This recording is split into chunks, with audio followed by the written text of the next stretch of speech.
Hi guys, I'm Chris. I'm playing on the men's rugby team here at Guelph and I'm one of the SAM mentors. And today I'm going to be giving you a talk on setting and achieving your goals. So you might be wondering if setting goals is actually something that could be useful for you. And as student athletes, we have a lot of facets of our life that we have to keep in order. You want to perform academically, you want to be able to succeed in your sport, you might have a job outside of these things, and at the end of the day, you also want to be able to have a social life.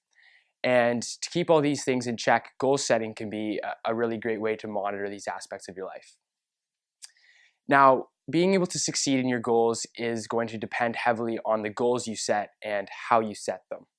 There's something called setting SMART goals. It's an acronym that I'm sure a lot of you have heard of before, but it really is a useful tool for setting goals that are going to be great for helping you succeed in whatever you decide to do. So this stands for S, goals being specific.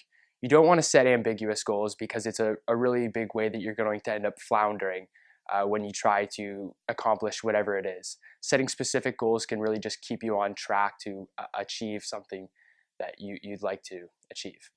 The next letter is M for measurable. You want to set goals that you can actually be able to track your progress with.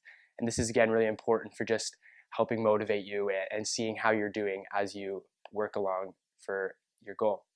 Next is achievable. Obviously you want to challenge yourself with your goal, but you also want to be able to set something that is not going to discourage you and then you can actually be able to accomplish. You want your goals to be relevant. This seems obvious, but you do want your goals to be something that are going to help you propel you forward in whatever it is you're looking to accomplish. And last, you want your goals to be time bound.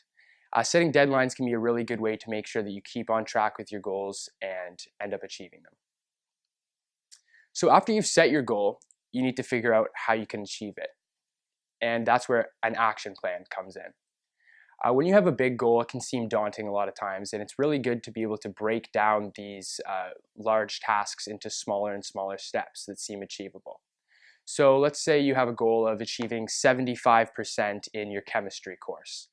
Maybe you decide that you're going to go to all the SLGs in this course and that you're going to spend 20 minutes Monday, Wednesday, Friday doing practice problems. These steps can really help you keep on track and help push you forward and help you get that 75% at the end of the semester. Another thing to keep in mind is scheduling checkpoints to help you self-reflect on how you're doing. Maybe halfway through the semester you realize that you don't really have as much time at this point for doing your practice problems and you decide you can dial back a little bit on that, or maybe you decide your SLGs aren't helping you and that you would have a better time spending your time elsewhere. It's totally fine to be able to do this. Your goals shouldn't be completely rigid and neither your action plan shouldn't be either. So keep that in mind when you're setting your goals.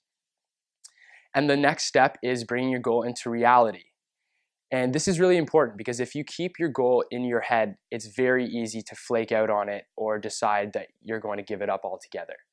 If you do something like write a daily reminder, maybe you put an alarm on your phone to remind yourself, or maybe you put a post-it by your bed that you see every single day that just reminds you that you have something to accomplish and motivates you to achieve it. Another really, really useful tip is to tell somebody about it. The moment you tell somebody about your goal, that really brings it into reality because that's somebody who can keep you accountable.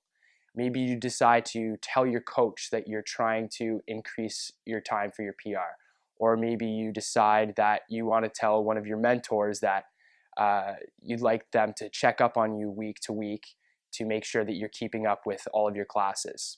Telling somebody about this can be a really great way to keep you honest and to keep you accountable as you try to achieve your goal. And the last and one of the most important things I want to tell you is don't get discouraged. Somebody gave me some really good advice when I was telling them I was struggling with time management, and they said that it should really be a pencil and paper process. It's not a rigid process, and it should be something that you have to adjust all the time because things come up in life and you shouldn't let that get in the way. And I think this is also a really great thing to apply to goal setting. If something comes up, if you don't achieve part of your goal, don't be discouraged and keep pushing through. Maybe you bomb your midterm and that 75% that you were looking to achieve turns into a 70%. That is completely okay. Don't be discouraged. Keep pushing through. just adjust a little bit and stay motivated. There's nothing wrong with that, and you can still achieve whatever it is that you want to. That's all I have for today. I hope that you took something away from this.